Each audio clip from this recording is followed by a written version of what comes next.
Greetings, everybody, and welcome once more to the Dracovin Empire. Are you ready to dive back in time? Once again, to learn more of the history of Magic the Gathering with me. We're going to be learning about another set. We're going to be traveling back to 2012 today through my time portal that I can open up over here. We're going to be looking at the release of Return to Ravnica about it. So I'm your hosting guide, Tantanara Dracovin. I can open up this time portal, I can lead you through it. Just stay nearby. Don't want to do any kind of time paradoxes, and honestly speaking, probably the timeline will tear you apart if you are left alone, so just stick nearby and you'll be safe. But do remember to leave me a bit of a tip on YouTube. Make sure you are subscribed. You like videos like this one. Alright, portal awaits. Let's get going before it gets a little too late. Time joke there. Anyway, let's go. Welcome everybody back to October of 2012. Are you ready to learn about the newest block of Magic the Gathering cards coming out this month? Return to Ravnica. We're coming back to the plane of Ravnica. Everybody loves Ravnica. Well, true. It was very popular. It's a reason that we all stop by. It's no Dominaria. I mean, everybody loves Dominaria, but Ravnica, big fan favorite. So this was a set that began a new block named after it, the Return to Ravnica block. They usually name a lot of these blocks after the first set anyway. This would have technically been the 59th expansion of Magic the Gathering. We've almost hit that 60 mark, and 10 more we'll have that 69. And the official release date was October 5th of 2012. Here's our symbol. We'll talk about the symbol, what it means and stuff there too. But the lead designer was Ken Nagel. The lead developer was Eric Lauer. And of course, Jeremy Jarvis, who we've been mentioning a lot in these videos, was the art director. We're back to Ravnica. We have themes of gates, the guilds of Ravnica, and hybrid mana, and new keywords: detain, overload, populate, scavenge, unleash. We'll talk about all of them. And the code name for this was Hook, line, sinker. Anyway, the set itself was 274 cards, of which there was 25 basic lands. That seems a little odd. We'll talk about it. 101 commons, 80 uncommons. Also weird. We'll talk about it. 53 rares, and of course, 15 mythic rares. A good selection of things. So, yes. There's our box. Our booster box. So, of those 274 cards, which I've given the breakdown, we of course still had our foil premium versions that were of every card in the set. And interestingly enough, unlike the original Ravnica, where the main set focused on, again, they all focused on guilds, but we kind of had that introduction of like 4 guilds, 3 and 3. We're introduced to 5 guilds here. So we're back to the guild system. We're back to that. And so the guilds were very important. I'm showing off the, oh god, I'm going to butcher this name here. The Loathleth Troll, the Trample Golgari here, that you can discard a creature to give it a +1/+1 counter and it regenerates. But it's also multicolored. So guilds, multicolored, these are the big features of it. The 5 guilds that were featured here, yes, it was 5 guilds, because the other 5 would appear in the next set, Gatecrash. We'll talk about that a little bit here. The 5 guilds, of course, were the Azorius Senate to start out with. Oh, the Azorius Senate. Righteous Authority here, an enchantment that a creature gets +1/+1 for each card in your hand. At the beginning of your draw step, you draw an additional card. So your hand gets bigger, the creature gets bigger, you draw more cards. For gold, we also had then, of course, the Golgari Swarm, which when we had Jared's Orders here, where you search your library for 2 creature cards, revealed them, put one in your hand and the other in the graveyard. In a green-black graveyard deck, you might want that in your graveyard for good reasons. We, of course, had the Izzet League in this set. Counterflux here being a good example of them. Can't be countered by spells or ability, and it counters a spell you don't control. And then you can overload it, which is the special ability, which we'll talk about what overload does. But just know, you could overload it. We will explain what overload means. I mean, you can read the card. You could read the card right now, but I'll get back to explaining myself here. Of course, we had the Cult of Rakdos. With Rakdos' return, he's back! The spell does X damage to target opponent, and that player discards X cards. So, yeah, Kind of mean. I do like that one. And of course, the Celestia Conclave. If I do butcher any of these, apologies. I don't pronounce normal English words right, let alone all these fancy words like this. Armada Worm, a 5/5 trample. When it enters the battlefield, you get a 5/5 green worm token. So you get 2 5/5 green worms for 6 mana. Both a trample. Not that bad. Pretty good. A couple worms. But yeah, there's the guilds. Here's the symbol again. So, yeah, we're focusing on those 5. The next set, Gatecrash, will focus on the next 5. It will be a large set here. This is interesting because R&D is fitting 5. You may have heard that guy being really loud. If you didn't, good on you. I had to deal with it.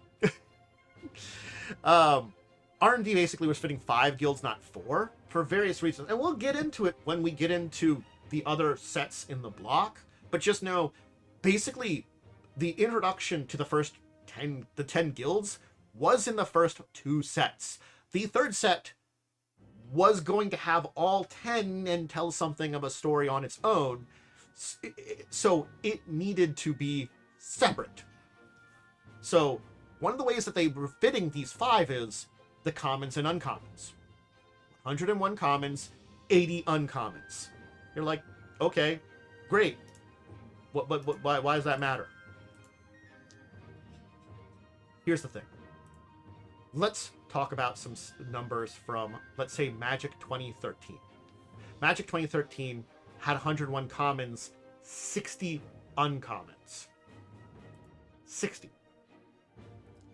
This had 80. This is a bigger set this way. They basically had more uncommons and a bigger set. Now, yeah, it's a core set, you know, but that was 249 cards. But even if you talk about, like, Avacian Restored was 244. The original Innistrad was 264. This is more cards. Just by a little bit. I like 10 cards, and most of them are uncommons. But yeah. Again, the symbol here, just to kind of mention it, no one really knows what it represents. That's the thing, is it's a symbol. People kind of thinks maybe it's a stylized Orzhov mitre, the rib of a fountain pen, a gate. Wizards didn't say. It's a symbol. It represents Return to Ravnica. Lands. So, because Gatecrash, the next set, would not feature any basic lands, despite being a large expansion. Remember, it's a larger expansion. We've talked about large expansions in the past. It's going to be a large expansion because it's another 5 guilds. They're not going to have basic lands in there.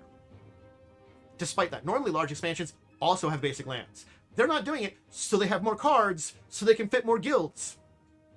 So Return to Ravnica had 25 basic lands, 5 more than usual. And this is where it's very interesting. For the first time, basic lands were printed in an expansion that isn't a core set that reused art. What? Core sets. The core sets, the original things, the basic sets are things like 4th, 5th edition, 7th edition, up to 10th edition. They're, are basically, main bits there. We would sometimes use new art or reprinted art. It existed. But in this case, it is important to think of it. That core sets did that. Non-core sets, especially things that were considered more expert level cards, basically normal expansions, didn't. This is art from the original Ravnica block. There you go, it's reprinted. Also, the Shocklands came back. The Shocklands, who are one of the 2 popular land sets. It's Fetch Lands, Shocklands. Those are the 2 big, big land types. Shocklands are back. We got another run of them. You can get them again, not just from the original Ravnica. There's Overgrown Tomb, the Swamp Forest. Taps for green and black. You have to pay. It comes in tapped unless you pay 2 life. Now, I didn't have a good thing here, but I'm showing off a picture of this man here. Who is this? This is Richard Withers. I'm mentioning that because Richard Withers was the Return to Ravnica lead concept artist, and alongside a number of others, basically, he did something that's very interesting, and you can still see some of them online. Return to Ravnica motif sheets and style guide. So basically, there was entire sets of stuff that would tell you the style, motif, kind of the way that things artistically and worked, a lot of it. This is one of those reasons that Ravnica is so well developed. People like him. They did a great job of basically making Ravnica a pretty heavy living world. It's not that people didn't do stuff for this in other planes. There wasn't stuff developed, but they went deeper in Ravnica. So just keep this in mind. They, with Revisit and stuff, have gone deeper into establishing the city and building stuff. This here. So this is interesting. We have to talk about the story. And Return to Ravnica, the Secretary's Part 1, is important. Because we don't have a novel. We have this. This web story. Basically, we're back in Ravnica. We're back at the Euconopolis, metropolis that covers the entire plane. The guild pack has been broken as of Dissension. We still have the 10 guilds in their color pairings.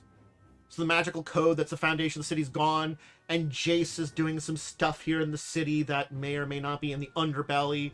Basically, you know, some things related to code are resurfacing, and the guilds are mostly at peace. The guild pack is undone, and order is not as easy to maintain without the basically assurance things won't go bad. Now, there's some other stories, basically, from the website. The Shadows of Pra, Part 1 and 2, Epic Experiments, The Praise of Worlds, 1 through 3, Slaughter Games, The Great Concourse, The Azores 10 Most Wanted, and The Seven Balls 1 and 2, and Rogue's Passage.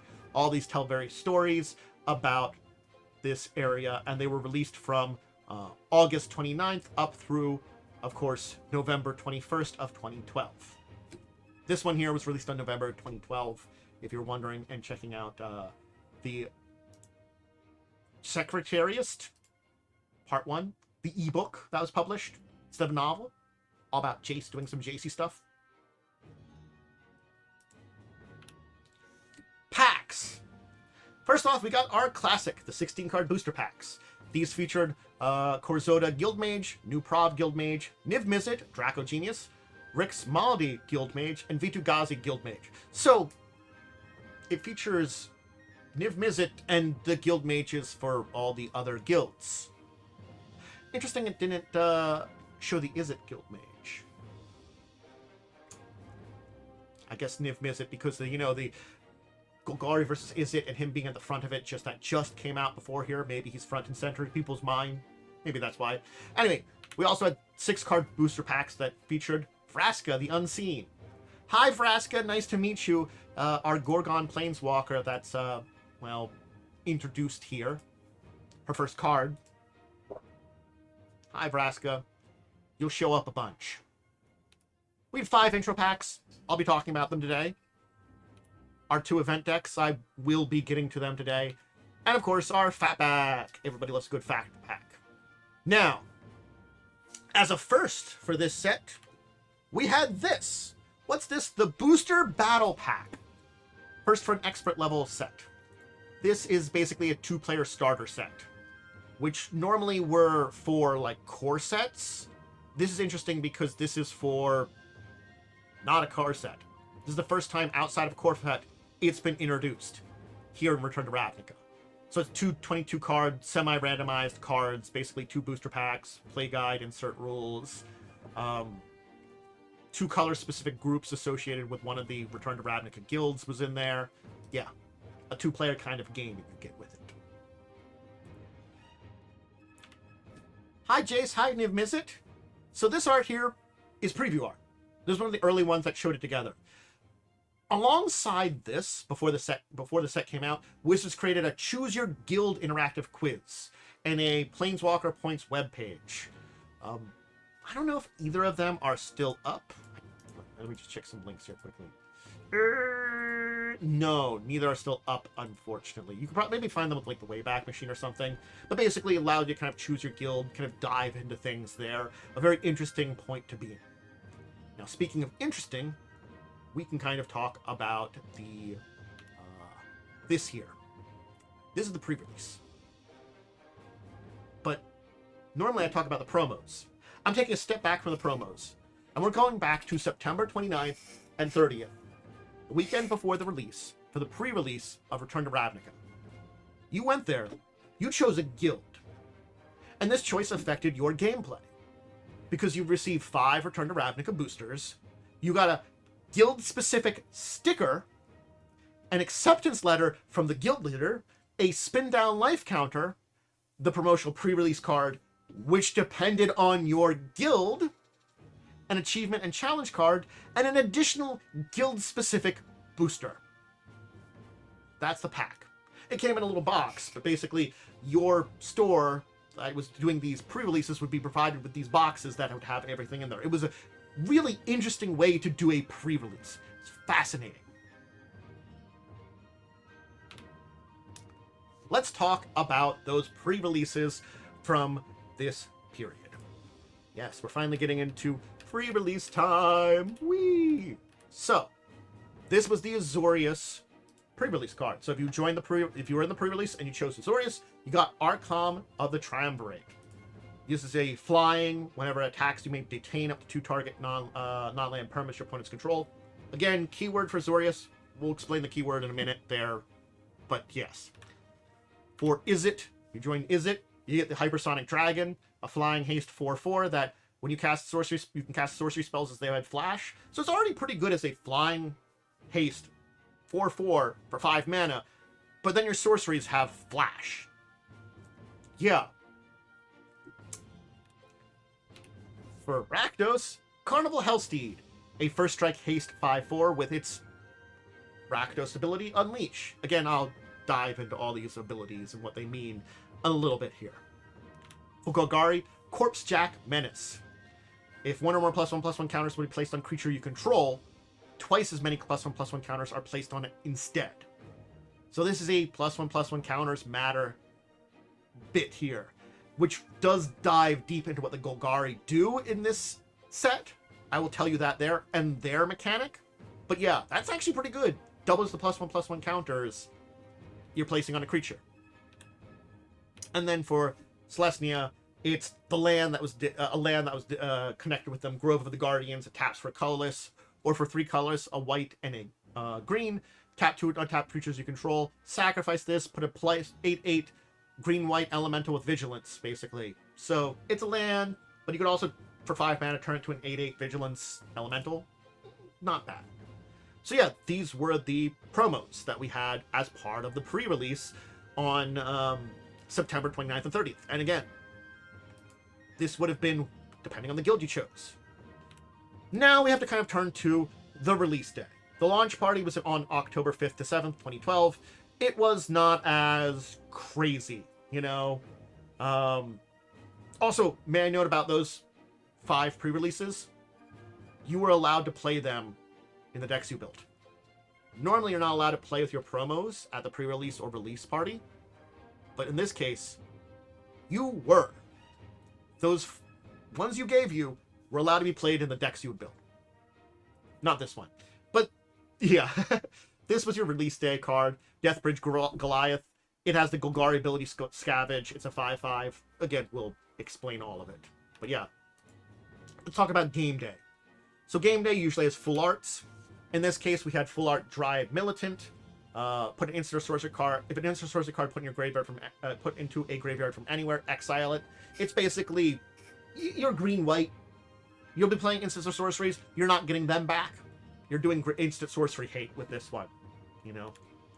And of course, if you got top 8 at game day, get Cryptborn Horror, Rakdos, a 0/0 trample that enters with X +1/+1 counters it, where X is the total life lost by opponents this turn. Okay in normal, kind of standard, but maybe a big loss of life deck for something like Commander. might be pretty big and mean. You could put an 8/8 trample. You could put a big old trample, make your opponents, because you're affecting every player in the Commander game, lose a lot of life, throw this out. It's very big very quickly. But yeah, that's what you would get for top 8 game day. Our, of course, buy a box promo was Supreme Verdict. Can't be countered. Destroy all creatures for Azorius. Yeah, simple that. It just destroys all creatures. Can't be countered. Interestingly enough, there was this. It's token. Why am I talking about this token? This was a promo. A promo token. Basically, if you were part of the Return to Ravnica League, you would get this Knight token with Vigilance. So yeah, that was a pretty cool one. The Return to Ravnica League having you a bonus promo. So, this was the death of novels. That's an important thing to say here. With this Secretist, which the first part came out with Return to Ravnica as an ebook centered around Jace, this was the time that basically, at this point, Mark Rosewater was confirming the Magic novels were gone for now. Doug Beyer wrote this original thing there and put it out there. Now there was additional things, in addition to the online activities, promo cards, there was another big thing that happened. Shirt. Now, I'm 95% sure this shirt is probably more for, honestly speaking, the next set in this one here, Gate Crash. But yeah, basically, this is a shirt that was done by Arica, and because Wizards basically paired the licensing partner with Arica to produce guild t-shirts and baseball caps. So I'm like 95% sure this is one of the shirts that was produced during that collaboration. Yeah, but again, it's me trying to find old shirts, and other people did a lot of shirts during the time period, and you know, I know this was an Arica shirt, so I think this is the one. It was more produced with the next one, but they probably produced all the guilds at the same time, even though the first set only had the first 5, you know, get them all out there at the same time. But yeah, they basically connected up to present guild shirts and baseball caps as part of this, pairing it up with it. Another little, basically, way to show this all stuff off. Tokens. Ah, of course. The mighty and powerful token. Everybody loves them. There were a lot. There were 12 tokens total in here. A 1/1 bird, 2/2 knight, 1/1 soldier, 1/1 assassin, 6/6 dragon, 1/1 goblin, 3/3 centaur, XX ooze, 4/4 Reiner, 1/1 sapling, 5/5 worm, and of course our friend the 8/8 vigilance elemental. I didn't mention the special abilities or any other abilities any of these had. I just mentioned what they were, power and toughness, etc. Anyway, we saw the land that produces this one here. And this was the 16th bonus card, a token.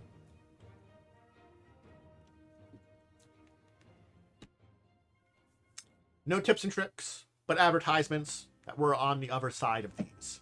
So we had our ads on one side, token on the other, still kind of doing that kind of basic things that they had. We haven't gotten rid of the ads yet. All right. We're going to get into an important section here. I'll switch over to this here. We're going to talk about the basic big thing that was going on here. So, first off, hybrid mana. We're back. This is going to be a big important part of this entire thing here, and I'm showing off, of course, our hybrid mana card here, which is Sundering Growth. Destroy target artifact enchantment, populate. Again, we'll talk about what population means in a minute, but yeah. We have to talk about the 5 guilds.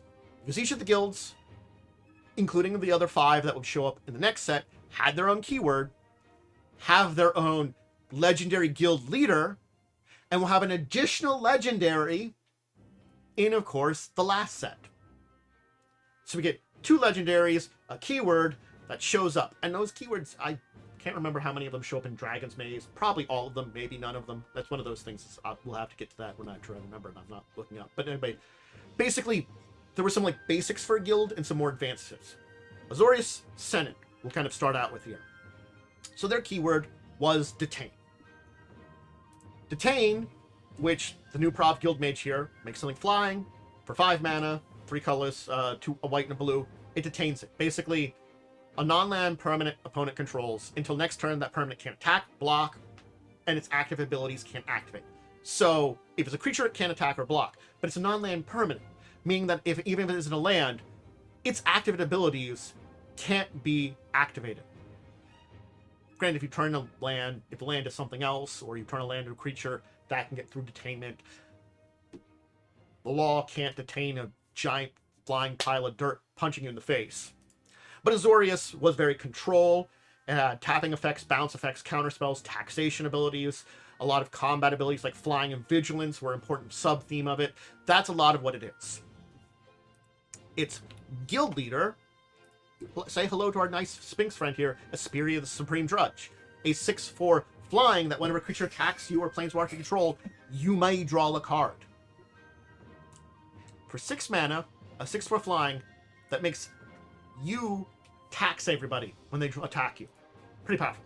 Now, Ravnica is another legendary related with Azorius, but we'll talk about her in 2 sets. But, yeah. Anyway, that's the Azorius Senate.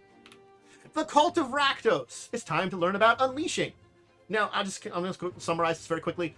It's all about the +1/+1 counter matters here for Cult of Rakdos. Granted, they're not the only one that deals with +1/+1 counters, but it matters a lot for them. And it really matters with Unleash, their special ability. This Grim Roustabout is an Unleash creature that regenerates. It's a skeleton warrior for a white and or a colorless and a black. You regenerate it. It's a 1/1. Not that bad, but the Unleash is where it matters. When it enters the battlefield, you can have it enter with a +1/+1 counter, and this creature can't block as long as it has a +1/+1 counter. This is important because an Unleash creature, it means that if at any time you get a +1/+1 counter on it, it can't block. If you get it from something other than its Unleash, it prevents blocking. This does mean, like, if you have something with Unleash, an opponent puts a +1/+1 counter on your creature, you're like, oh, why do you do that? My thing is big. Oh, no, I can't block you. Of course, who's in charge? But good old Rakdos, Lord of Riots. The 6/6 for 4 mana that you can't cast him unless an opponent lost life this turn. Yeah, you have to have an opponent lose life, or you can't cast him. He's a flying trample 6/6 then. He still has 4 mana. And creature spells you cast cost 1 less for each 1 life your opponents have lost this turn. That means if you have opponents lose a bunch of life, your creature spells become cheaper. Of course, Exfa is the other legend here, but again, talk about her in 2 sets. The Conclave, the Selesnya Conclave. We have Populate. Rootborn defenses here. You populate, and then your creatures are indestructible until end of turn. Remember, you populate first. That's important here. Populate first, and then your creature you control are indestructible this turn. To populate, you basically put a token on the battlefield that's a copy of a creature token you control. Look at all your tokens, choose one, put another token that's a copy of one of those tokens into play. And then they're indestructible. So, it does, in the same, in the same parentheses, also mention what the indestructible does, but yeah, I feel like it should be 2 separate parentheses, but it's not.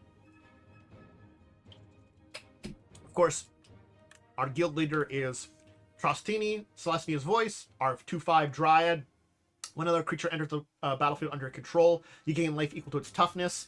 And for 3 mana and tapping it, you populate. And gain some life. Nice. Amara Tantris is our other rare we'll worry about later. Let's talk about the Izzet. Our Izzet League. So Izzet has Overload. So, Miss Immortal deals 4 damage to target creature you don't control. 2 mana.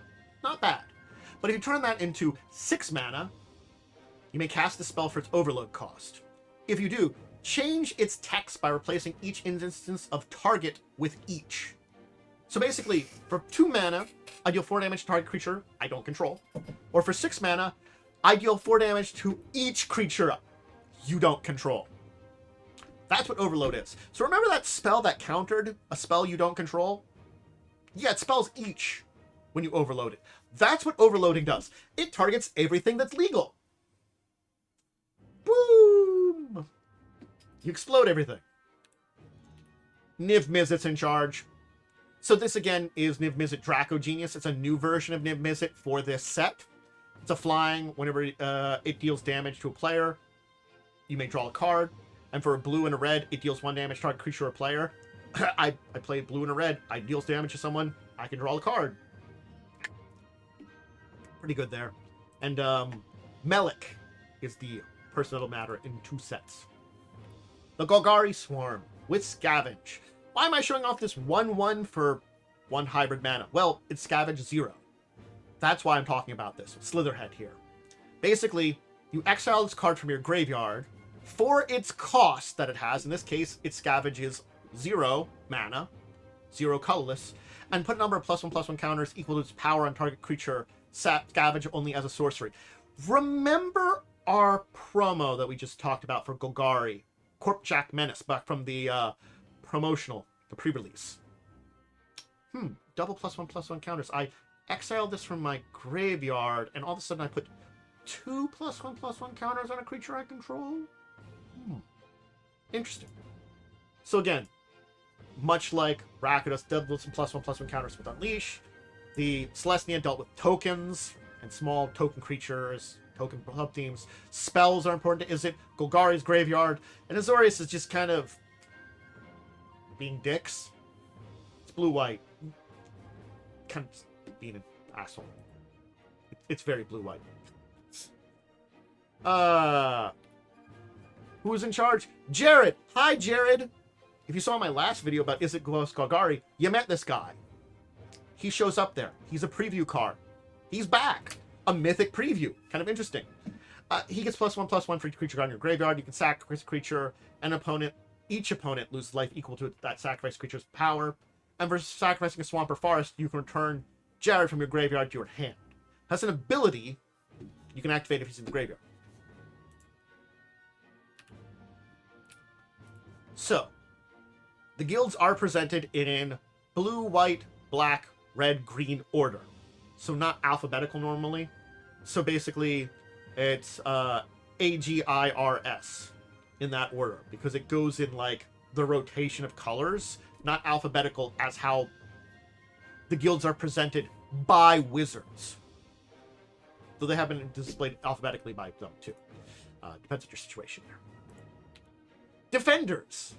Why am I talking about defenders? It's another theme of this set. There are more than just guilds as themes here. Hey, we got a bunch of defenders. This troll here, a defender with reach that regenerates. Okay, not bad. We also have the gates. Guild gates. That's kind of an interesting looking thing. They enter the battlefield tap. They tap for 2 colors. They're not really great dual lands. But they have the subtype gate. That's become more and more matters. It's kind of like there have been, deserts and snowlands, and eventually we got wastes. We have gates. New land subtypes that mean something in different places. And there was a bunch of enchantments, and especially auras. And we got enchant land auras. Urban Burgeon here has enchant land, has untap this land during each player's untap step. Little fun little thing there. All right. Speaking of aura lands, let's talk the cycles. So, most of the cycles dealt with both Return to Ravnica, Gatecrash, and possibly all of the block. Basically, there's a whole lot of mega cycles. There was one that was not. The Land Aura cycle. There basically were 5 of these of each color. The white one, Security Blockade.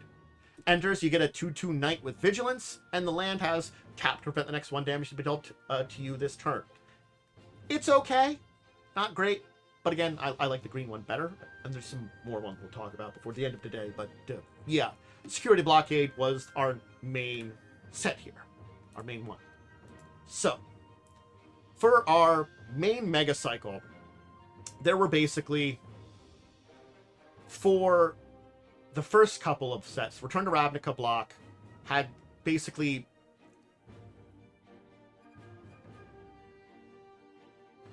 there were basically like 12 cycles basically that were there too. Dragon's Maze has its own 10-card guild cycle, which we'll talk about, but the Return to Ravnica with Gatecrash had a bunch of basically cycles for each of the guilds. Return to Ravnica, half of them, Gatecrash the other half. I'll talk about them in both, honestly, just to show up more cards from these ones. Our first was we called the off-color activation cards. These permits have an activated cost of the other color of the guild to which they're aligned. Azorius here, we have the Tower Drake, a flying that for white gets +0/+1 until end of turn. We also had Guild Charms, uncommon instance that were 2 mana, and that for each of the guild colors, and you choose one of this. It's a cantrip. You choose one of a bunch of different things. In this case, the Azorius Charm is creatures you control gain life link until end of turn. You draw a card, or put target attacker or blocking creature on top of its owner's library. You get some options. We had the Guild Mages, 2/2 uncommons that cost the 2 different colored manas of the guild, and each of them has 2 activated abilities. One of them is a little cheaper, one of them is a little more expensive. Both of them deal with this entire thing. They're all multicolored. So these are the gold mages that they're called, Vitu-Ghazi Guild Mage. For 4 and 2, you put a Centaur token to play, and for basically 2 and green-white, you populate. So, you start out by putting 1 Centaur, and then for 4 mana, you make more Centaurs after the first. And it doesn't tap to either of these. But hey, that 8/8 Vigilance, maybe you want to populate that one. Hi, Niv Mizzet. We've seen you before. It's the Guild Masters. The mythics that represent the guilds. We've talked about him there, but he's part of the cycle. There's the Guild Masters at the time of Return to Ravnica, all of them. There was the Guild Champions. We'll talk about them when we come to the next one, so that's one that's not part of this one here. Anyway, there were mythics, spells associated with each of the guilds. They're thematically unrelated, except for being multicolor spells, but they are all mythics that deal directly with a guild. Epic Experiment here, it's the Is It one, exile top X cards of your library. For each instant or sorcery that convert a mana cost of X or less from among them, you can cast it without paying its mana cost. Then put all cards exiled this way that weren't cast into your graveyard. So basically all the cards are going to end up in your graveyard, because if you cast them, you're removing them from exile and putting them into your graveyard. But yeah, basically you can cast a lot of free spells. Similarly speaking, there were hybrid spells that were common. That's it. They were just hybrid spells. In this case, it was a creature, the Rakdos Shred Freak here. But it's just a 2/1 haste hybrid. There were, other than that was common. So common hybrids, uncommon hybrids. Hey, again, none of these are really thematic, except that each guild has one of these, basically, so it is a cycle. But they're basically just like, there's an uncommon hybrid. This one here, Blister Coil Weird. When you cast an instant or sorcery, it gets +1/+1 till end of turn, you untap it. There was, guess what? Rare hybrid spells. You notice a theme here. Common hybrid, uncommon hybrid, rare hybrid. Growing Ranks here, it's a fun one. It's a Celestia one. At the beginning of your upkeep, populate. Just get an extra token at your upkeep, as long as the enchantment's in play. That's it. Now, half moving away from the guilds, but also kind of sticking to them, we have the Key Runes. So these were artifacts, mana rocks, that basically were uncommon and produce one of your 2 mana of the colors of the guild that they are associated with, and have an active ability to become a creature and gain an ability until end of turn as that creature. In this case, the Golgari Key Rune becomes a 2/2 green-black insect with Death Touch until end of turn.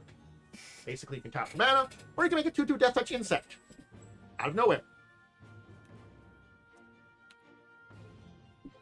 The Shocklands. I don't know what more I can say. The Shocklands. I mentioned they were back. High Blood Crypt, the Swamp Mountain, pay 2 life and it doesn't come into battlefield tap, or it becomes a battlefield tap. It's dealing with Rakdos. Buy Blood Crypt. Oh, yeah, and similarly speaking, the guild gates. We're back again. Um, yeah, these are definitely a thing that kind of mattered more when we get to Dragon's Maze, but they're introduced here. Basically, the gates are there. They're another mana fixer. They're not a great one, because they come into battlefield tapped.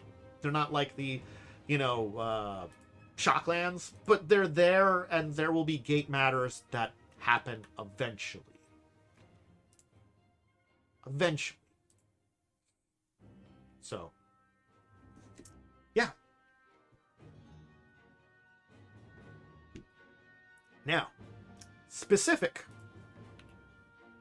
to Return to Ravnica. Wait a second. It's a guild cycle. It's only for Return to Ravnica. Huh. I thought we had all these for the Mega Cycle. Well, in this case, we have uncounterable spells. I've showed off some of these, but basically they're rare, multicolored spells that have the ability to not be countered.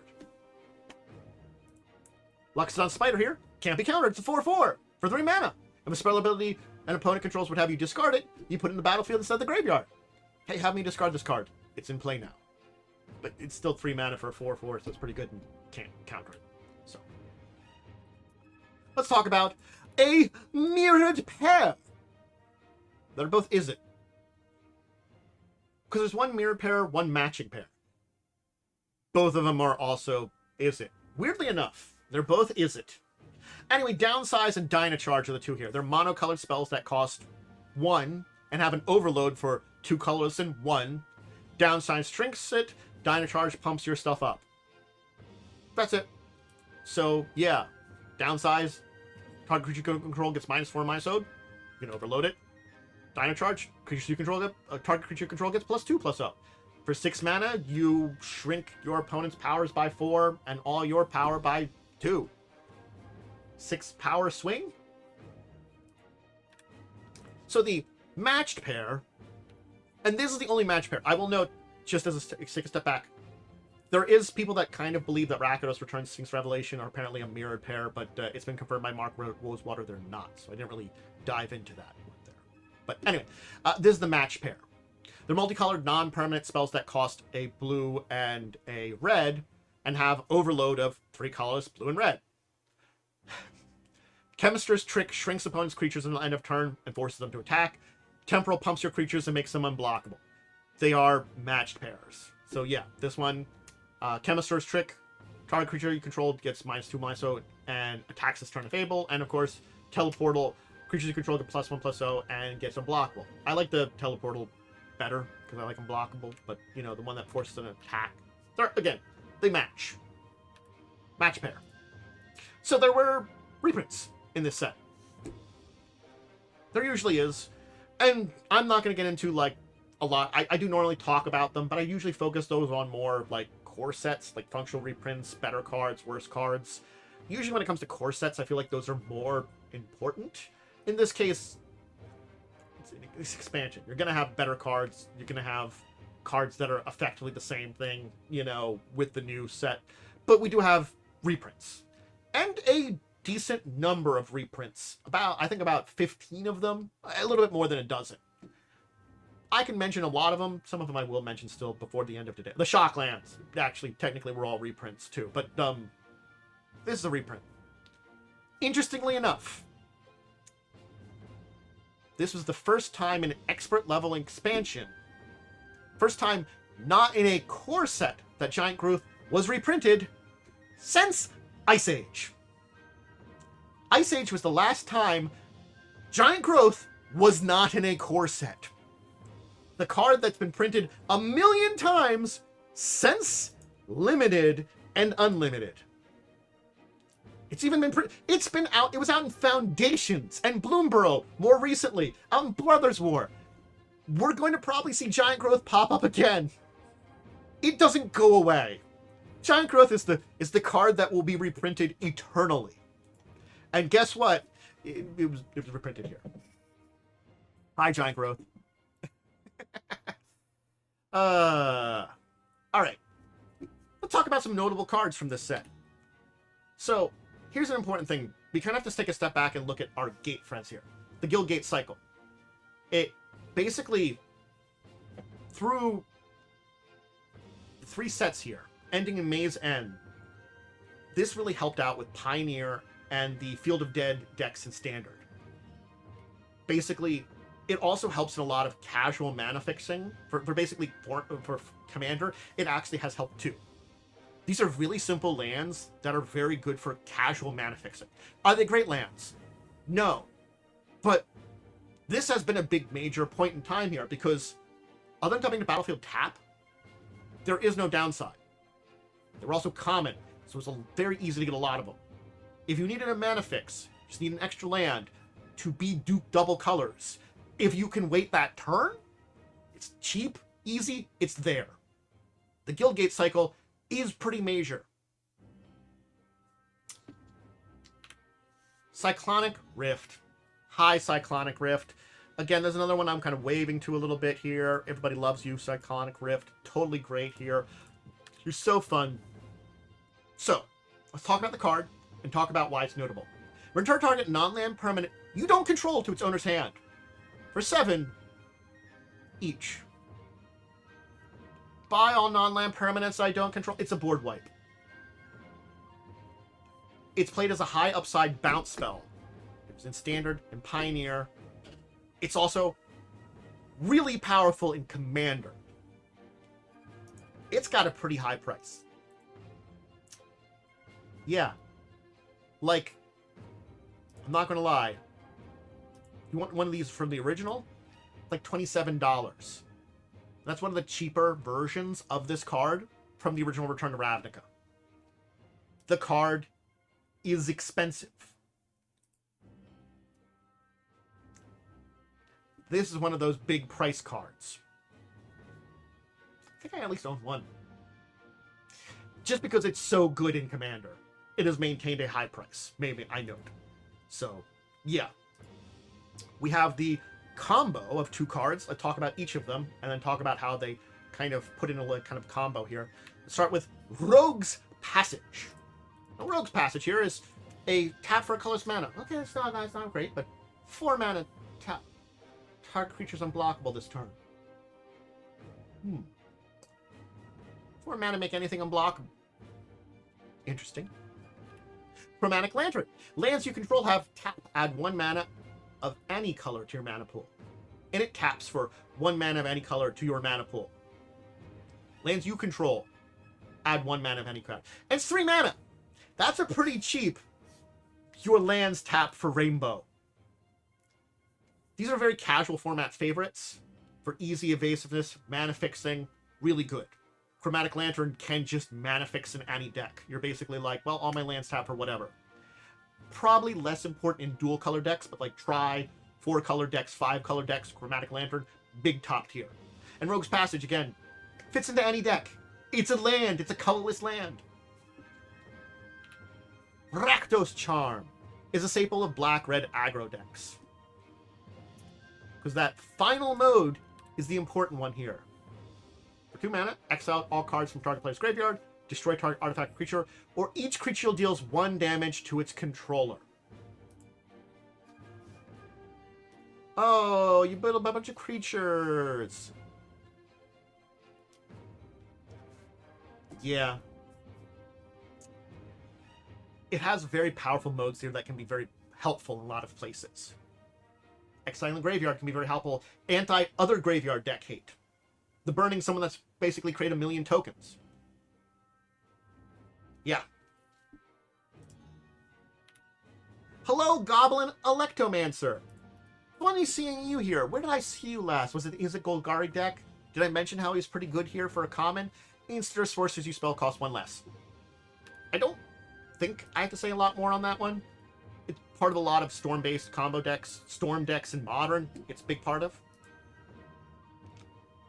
2 spells that became the strongest removal spells in Modern and Pioneer, and later through Vintage, were, of course, Dreadbore here. Destroy target creature or planeswalker for 2 mana. I kind of like to Determinate from the Alara set, which was to destroy target creature, it can't be regenerated, but this one also targets planeswalkers. And then, of course, Abrupt Decay, which can't be countered, and destroy target land permanent with a converted mana cost of 3 or less, which can be very powerful also. And then, of course, hello again, Supreme Verdict, a very powerful board wiper. We talk about it a little bit for its promo, but yeah, it's a very strong, powerful board wiper because it is for 4 mana, and it can't be countered. That's why it's powerful. Essence Backlash. It's unique that it refers to a spell's power, and it works as it only counters creature spells, basically. Counter target creature spell, Essence Backlash deal damage equal to that spell's power to its controller. So that's why it only works on creature spells. Basically, whatever the power of the spell would be, the creature that's going to be coming into play. Yeah, kind of a weird wording there. But yeah. Hello, Ethereal Armor. Nice to see you. It's basically been a very strong part of any deck that focus on aggressive use of auras. From Standard, Modern, and Pauper. Enchanted creature, it gets +1/+1 for each enchantment you control in first strike. Yeah, for 1 mana, and you're playing an enchantment deck, gets big, gets first strike.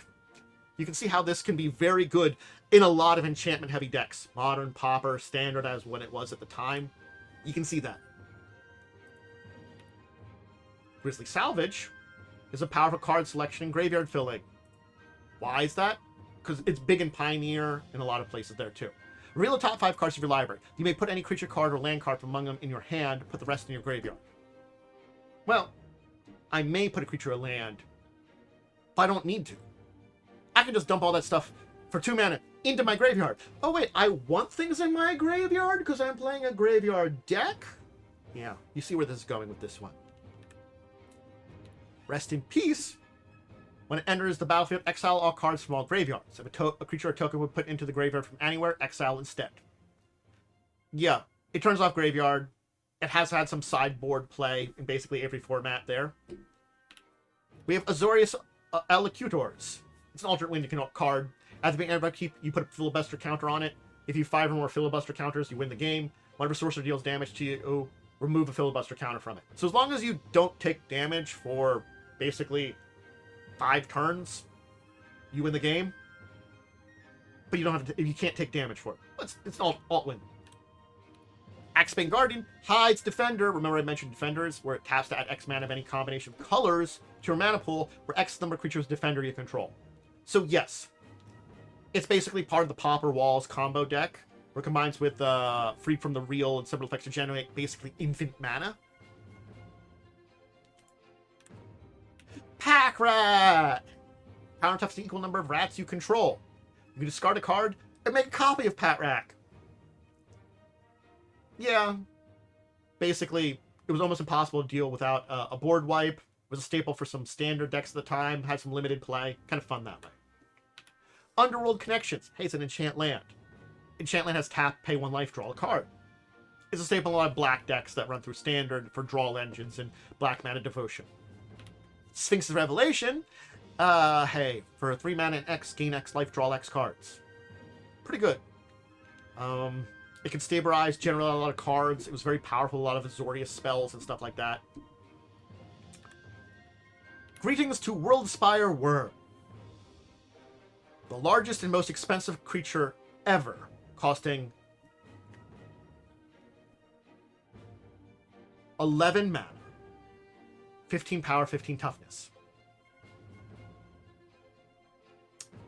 Pretty big creature. One of the biggest there is. A trample 15/15, when it dies, you put 3 5/5 worm tokens, it splits into 3. And if it's put in your graveyard from anywhere, shuffle in your library. Basically, it has been cheated out, though, too. Cheat out this thing, it's a 15/15 trample. It's gross.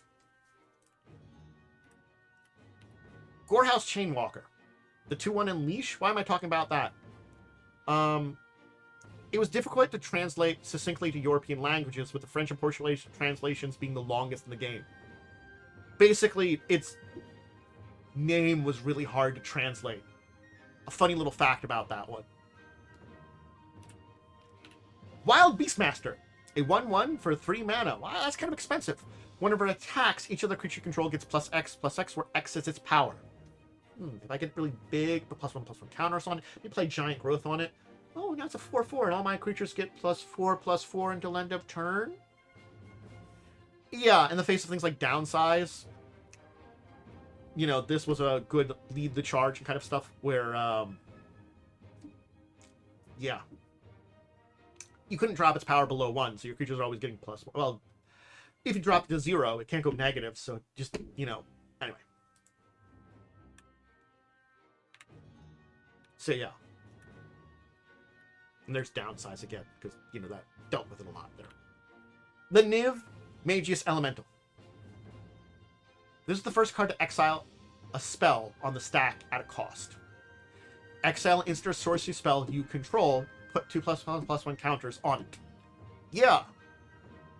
You basically counter a spell by exiling your own spell to get +1/+1 counters on it. I still have to cast that spell or copy that spell, but I remove it from the stack then. It's like, oh, I don't want to cast anymore. I get this bigger. It's a weird thing, and this is the first card to do that. Interestingly enough. Hello, Deathrite Shaman. You were banned. Now where? So this is a mana dork with 2 powerful abilities. Yeah. It's 1 hybrid mana for 1/2. Graveyard Hate, Stabilize Life, Final Damage. Basically, it's powerful in a lot of formats with fetch lands. It was banned in Modern in 2014 at John's Peak, and Legacy banned it in 2018. So, yeah. Basically, you can tap it, exile a land card from a graveyard, add 1 mana of any color. Black, exile an instant sorcery. Each opponent loses 2 life. Green, exile a creature card. You gain 2 life. So, Modern, Legacy, banned. Bye, Deathrite Shaman. Let's talk about some other cards from the set. So we have Angel of Serenity. When it enters the battlefield, you may exile up to 3 target creatures from the battlefield and/or creatures from the graveyard. And when it leaves the battlefield, return those exiled cards to their owner's hand. You can play this aggressively or defensively. I could put this out, exile 3 things from my own graveyard, and when this dies, leaves the battlefield, I could flicker it. I can return those exiled creature cards to the owner's hand. I can also exile an opponent's things with it, so there's a lot of uses for Angel of Serenity. Collective Blessing, it's relatively simple, creature control +3/+3. Hey, all those tokens you have from Celestia, they're big. Death's Presence. Whenever your creature control dies, put X +1/+1 counters on target creature you control, where X is that creature's power. This works with a bunch of the decks here. The Golgari deck especially. Desecration Demon is a 6/6 flyer for 4 mana. Ooh, kind of mean. At the beginning of combat, an opponent may sacrifice a creature to tap it, and it gets bigger. Now, your opponents can shut it down if they want to. It's like I go to combat. Before I declare any attackers, declare anything, they have to choose whether or not they tap it down, and it gets bigger. Detention Spear. When it enters the battlefield, exile target non-land permanent, not named Detention Spear, and all permanents with the same name as that permanent. You could do this with tokens and just get rid of a whole pile of tokens. And when it leaves the battlefield, return that exiled card to the battlefield under the owner's control. The exiled cards. Here's the thing. You exile target non-land permanent and all permanents. Then you return exiled cards to the battlefield. Tokens are gone. You could use it on tokens, and it just used to exile a bunch of tokens, or you could exile a bunch of cards. Doorkeeper, a 0/4 defender for 2 mana that, for 3 mana, target player puts the X cards from their library into their graveyard, mills X, where X is the number of defenders. Defender deck. Milling an opponent. Druid's Deliverance, it's Fog, but Fog and you also populate. Prevent all combat damage to be dealt to you this turn, populate.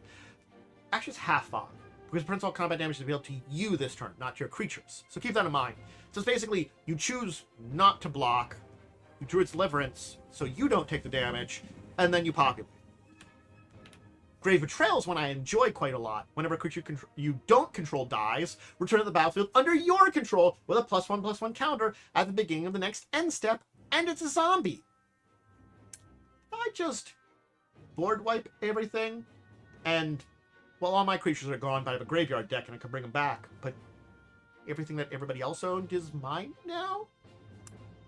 As a zombie? Wasn't that pleasant? Guild Feud. This is funny and weird. At the beginning of your upkeep, target opponent reveals the top 3 cards of their library and may put a creature card from among them on the battlefield and puts the rest in their graveyard. You do the same with your top 3 cards, and the 2 creatures are put in the battlefield this way. They fight. If you have a big creature deck, this isn't too bad, because you can get a lot of free creatures cheated in. Hey, I've got an Emrakul. Hey, I've got an Ulamog. Hey, I've got a Kozilek. I cheated them in. Oh, I don't get my if I cast them effect. Oh my, but I got a giant creature. Gutter Snipe, when you cast an instant sorcery, it deals 2 damage to each opponent. Yeah, this works very well with an instant or sorcery deck, or burn deck even. I just do 2 extra damage to each opponent. Havoc Festival. Players can't gain life. At the beginning of each player's upkeep, they lose half their life rounded up. They will die eventually. Because when they get down to 1, half of 1 rounded up is 1. You'll die last. Because you cast this, and that's each player's upkeep. You cast this before your upkeep. Hi, Jace! Nice to see you, Jace. It's always fun. This is one of the 2 planeswalkers from this set, and we'll talk about them. For ticking up by 1, until your next turn, whenever a creature an opponent controls attacks, it gets +1/+0. So basically, for an entire turn, shrink all your opponents. For Tick Down 2, reveal the top 3 cards of your library. An opponent separates those into 2 piles. Put 1 in your hand, the other in the bottom of your library. Yeah, you know, yeah, you basically, you reveal 3 cards, but it's one of those, like, effects that does that. And for -H, for each player, search that player's library for a non-land card, exile it. That player shuffles their library. You can cast those cards without paying their mana costs. You steal a card from each opponent's deck. For each player, including your own.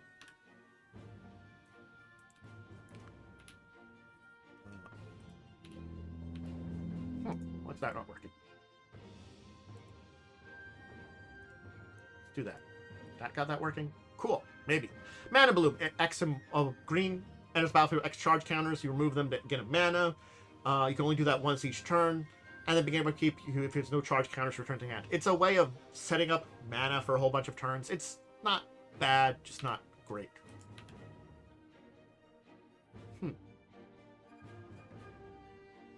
That's weird and broken. Let's fix this. I can quickly fix this. Don't worry about it. I don't know why this is broken. But, on the fly, fixing issues. You know how that's how it is. Anyway.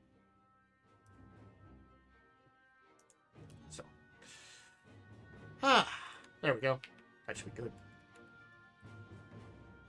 Okay. There's Mana Bloom. Cool. Fixed it. Weird little issue there. Martial Law.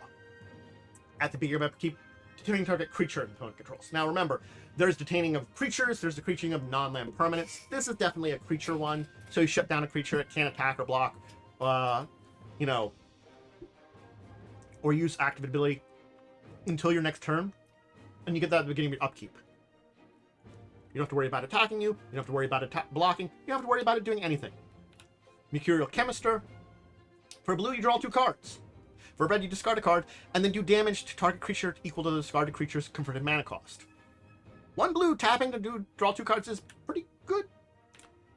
Necropolis Regent, a flying 6/5 for 6 mana. Whenever a creature you control deals combat damage to player, put that many +1/+1 counters on it. The damage you do to players makes them a lot bigger. Nimix Guildmage, you draw discard a card for just mana, and for just mana you copy an instant sorcery and get new targets. I like the instant sorcery copying more than anything. Palisade Giant's an interesting one because all damage that be dealt to you or another permanent controls instead down to that. The 2/7, easily killable, but if you make it really big with a lot of toughness, redirect to that. It's pretty good.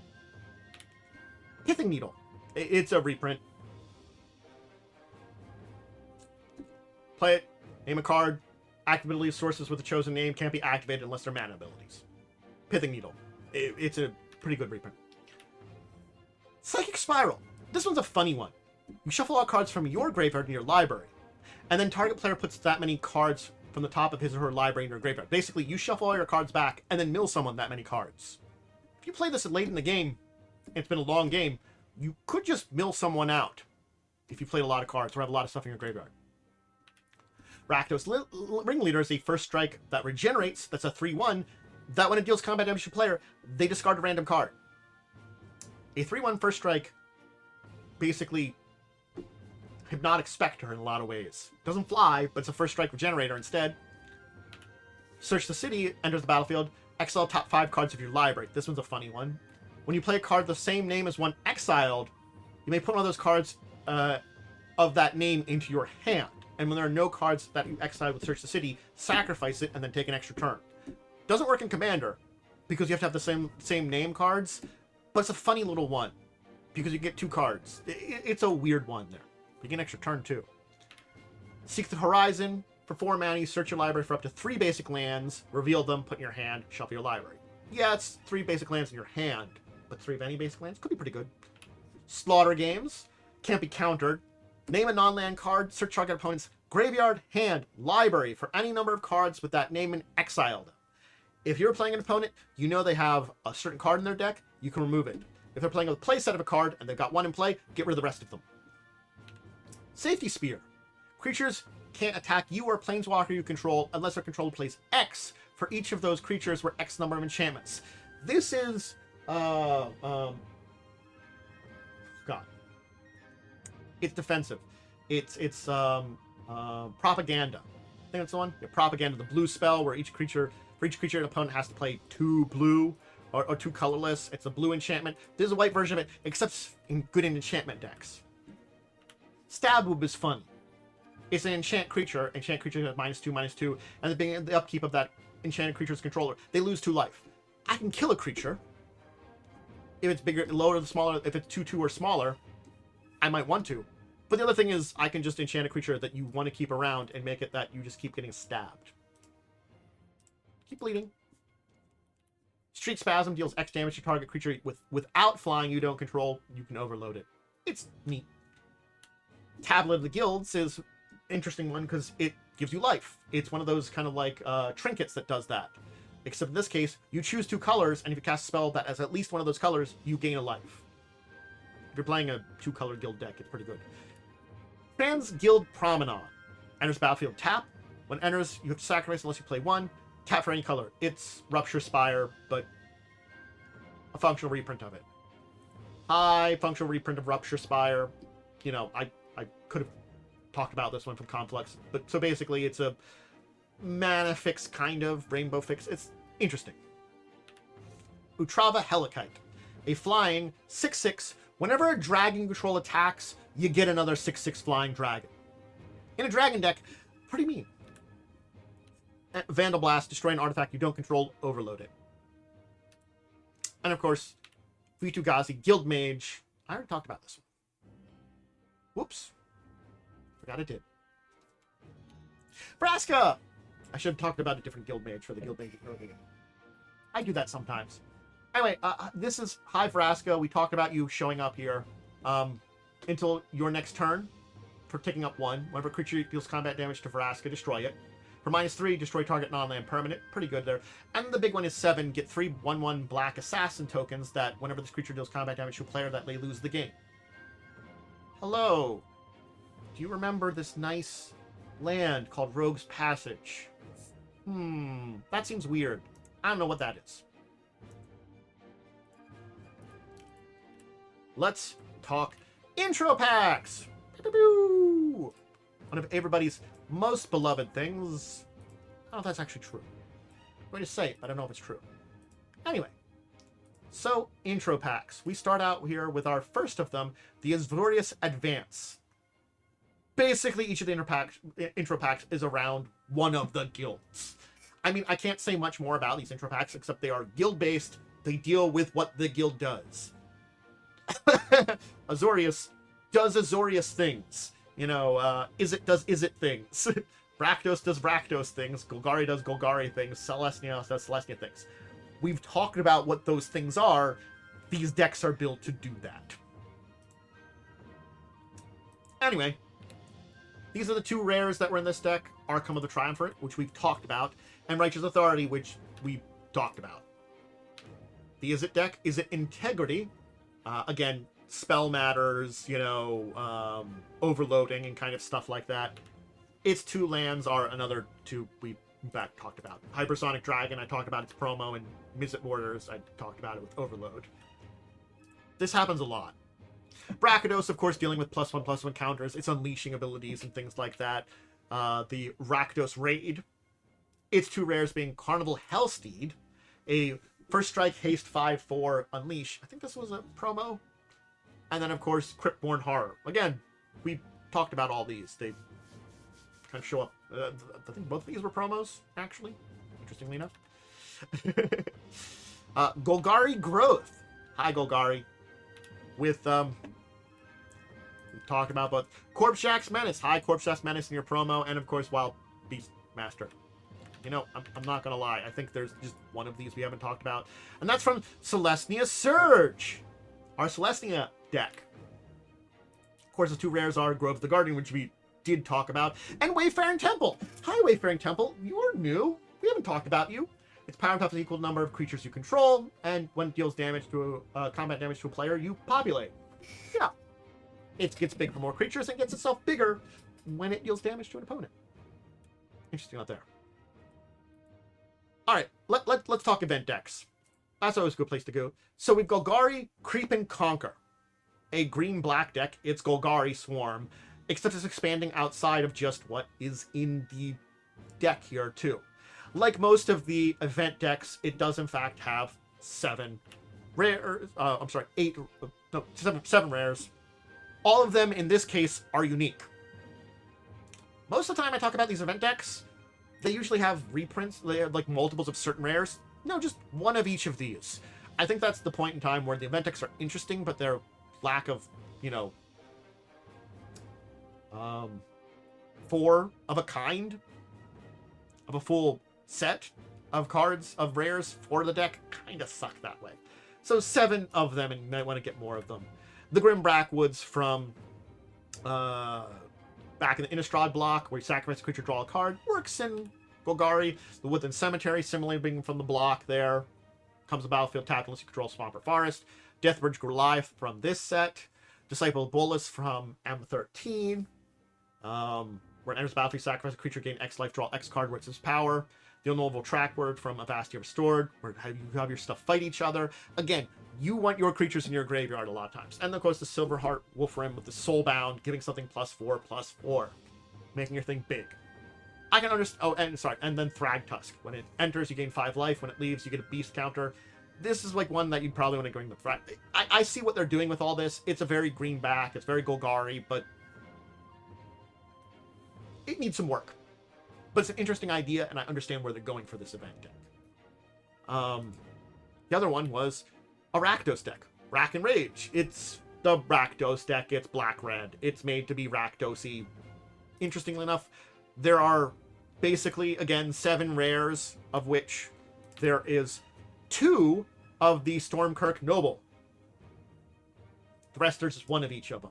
There's a Dragon Skull Summit. Hey, yeah, it's the land fix there. The Stormkirk Noble can't be blocked by humans, and when it deals combat damage to player, you get +1/+1 counter on it for 1 mana. The Devil's Play, again from Innistrad, where it deals X damage to target creature or player, and it has a flashback. Mizzet Mortars is our token Return to Ravnica card. Grafdigger's Cage. Creature cards enter the battlefield from libraries or graveyards or libraries. Basically shuts down the other deck. In Vexing Devil, enters battlefield. An opponent may pay for a deal, have it for damage to it, and have you sacrifice this. A 1 mana 4/3. You understand where it's going for this one. But there you go. There's Return to Ravnica. There's a big one. There's a lot of cards from it. A lot of interesting cards. A lot of great cards. A bunch of expensive cards. A lot of cool mechanics. A lot of really great was developed here.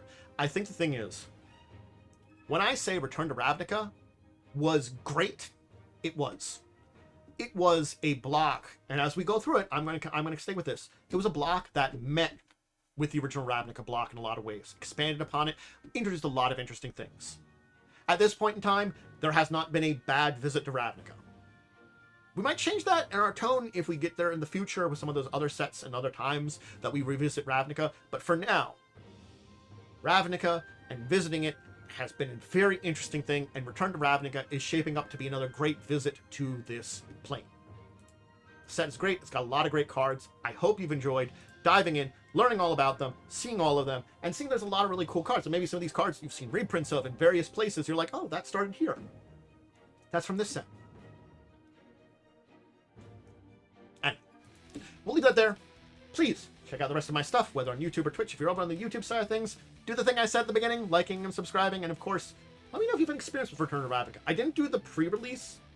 I don't know if I did the release either, but I did collect a bunch of the set and make some decks that were based on it. I did some 3-color decks back in the day for those things. So there was some interesting decks that I built out of this entire block. I had some good experience with it. Make sure you check out any of my links below, especially my social media stuff, especially Discord's the best one.